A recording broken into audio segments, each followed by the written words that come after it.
علیکم دوستانو، امید ده تاسو بخیر. زمانه نن ویډیو ډیره اهم ویډیو ده. دغه ملګرو د پاره کم چې القسیم نه خروج نهایی لګی د چا چې هروم دی یو دمو ویډیو به تاسو ټوله به ګوري ویډیو ځکه نن ډیره اهم ویډیو ده. ویډیو به ټوله ګوري، ویډیو به لایک کوئ، د ملګرو سره هم شیر کوئ او زما د یوټیوب چینل به سره هم سبسکرایب کوئ.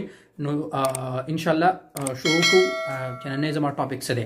ماته دوستانو په انسټا باندې ډیر ملګرو میسجونه کړو، فیسبوک پیج باندې هم چې یار عمر بھائی د القسیم نه چې کوم خروج نهایی لګي چا چې هروب د خلک واپس راتلی شي په ورکو یې باندې کنه شي راتلی. دوستانو د مارچ نه پس چې کوم نوې نظام راغلی دی نو دا جوازات واضحه دا خبره کړې ده چې کوم خلک د چا چې هروبي او هغه لاړ شي خپل ملک ته نو هغه په ورکو یې باندې سعودي عرب ته نشي راتلی. ها البته حج عمرې لراتلی شي. ټیک شو دوستانو، یو خبره شو دوستانو. دویمه خبره دا ده چې د چا ختم اقامه د چا ختم او د پاکستاني امبیسي نه لاړو په فاینل ایگزیټ باندې هغه ورله ترتیب وکړو امبیسي د سایډ نه نو هغه کې چانس تک ان شاء الله کېدای شي هغه واپس راتلی شي.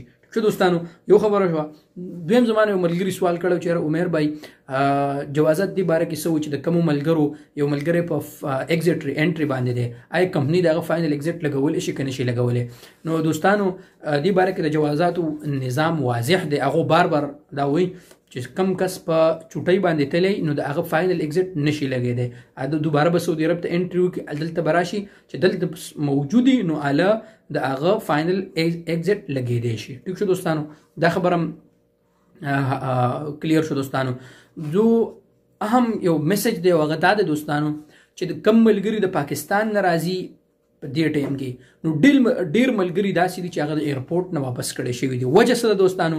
وجه دا ده چې یو خو د هغو سره د هغو مین دغه سره د هغو صحتي اوپن نه وه، د هغو سره سرټیفیکیټ نه و.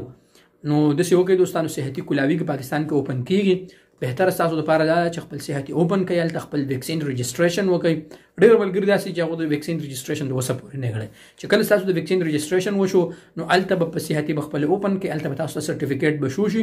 په سرټیفیکیټ نه به ځان سره پرنټ وباسئ چې کله هم ایرپورټ کې تاسو راځئ تپوس ته نه وکړو او ورته ډایرکټ وروښئ. انشاءالله باقي انشاءالله هېڅ مسله به نه وي، خو مین په دې وخت کې چې پاکستان ایرپورټ کې چک کېږي نو هغه صحتي چک کېږي. تاسو کوم ملګري سعودي عرب ته راغلي ما سره خپل ایکسپیرینس شیر کړئ، ډسکرپشن کې کمنټس وکړئ. انشاءالله تاسو څه قسم مسلې زما په علم کې انشاءالله نیکسټ ویډیو